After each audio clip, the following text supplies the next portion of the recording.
The 2023 Mid-American Conference Media Day from the legendary Fox Theater in Detroit, Michigan. All the Mid-American Conference teams here to celebrate the beginning of the 2023 season. I'm Steve Baker. Head coach Chuck Martin joins us, and Coach always signals the beginning of a new year. I know you've been working on the new year for a long time, but excited to get things going. Yeah, no, it's obviously Media Day is a cool day for the kids.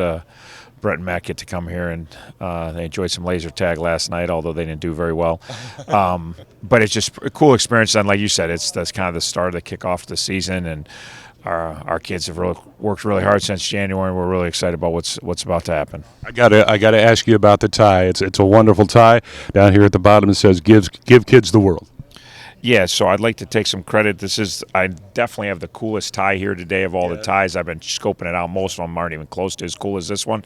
But I have to give credit to Dulce. My wife we call her the giving tree. She's always saving the world and saving everyone. And so I'm sure there's something very good cause behind this. You'd have to check with her exactly what that is. Yeah, exactly. Okay, let's talk about the team. Picked second in the Mid-American Conference East Division. I know you don't put much stock in those things. We've won it when we were picked fifth. We lost it when we were picked first. But a lot of respect from the coaches because they voted on it this year. And certainly from the looks of what we've seen in the spring, a justified pick. Yeah, we're excited about our team, and I know our league's always really balanced. It's really even. There's a ton of close games, but we wouldn't trade our team for anybody's. We love our depth. We're probably as deep as we've ever been in my 10 years at Miami.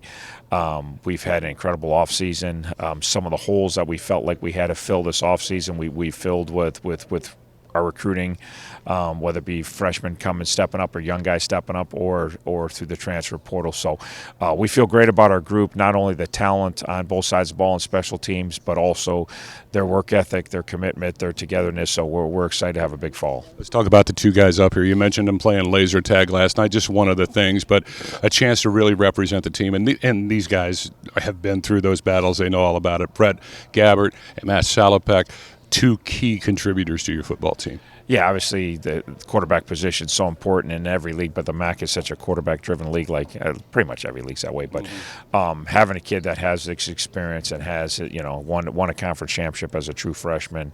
A couple years later, he's setting all sorts of records. Last year was a very frustrating year for him and us, just getting injured and the opener and kind of threw a lug wrench in the whole season. So we're excited to have him back and healthy and raring to go, and I know he's chomping at the bit after a very frustrating year. Obviously, Salopek, one of the leaders in the country in tackles a year ago, he's been a dominant player for us. You could play him anywhere. He's just a football player. He makes plays. You could play him. We play him at backer, but you play him in any backer spot. You could play him as a rush end. You could play him as a safety. You probably put him out of corner, and he'd make a ton of plays. So just a tremendous football player and two great leaders, and both Miami graduates already, both working on masters, and just two great representations of our university. About 40 days from now, they're plus or minus a couple in Miami, Florida to take on the Hurricanes. This team, your team, seemed pretty ready to play a game at the end of spring ball and really have put in a lot of work, ready to go. What do you hope to accomplish over those next 40 days to get ready for the Canes? Yeah, just keep improving in every area. We know we have a group that can be very special, but we still got a long ways to go. And then, obviously, with the transfer portal, you lose some key members, you gain some key members, so you're still blending those guys in. Some guys are here in the spring, some guys just got here this summer. We've had a couple more new guys that no one even knows about in the summer that, again, this will be the first time they even practice with us. So fall camp's always important, but it's more important nowadays because you're trying to create a one-year team with this transfer portal. Your roster is so fluid and you have so many defections and so many additions between freshmen and transfers.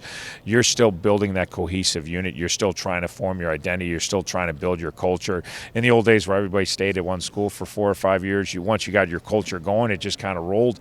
It's not that way anymore. You're building one-year cultures, and then you got to start all over again and get everybody to mesh together. So we've got a lot of important work in that area in fall camp, and there's a lot of position battles to be won on both sides of the ball. Coach, thank you so much. All right, thanks, Baker. Head coach Chuck Martin joining us here at the legendary Fox Theater. More from MAC Media Day 2023 on the way. Stay with us here on social media and MiamiRedHawks.com.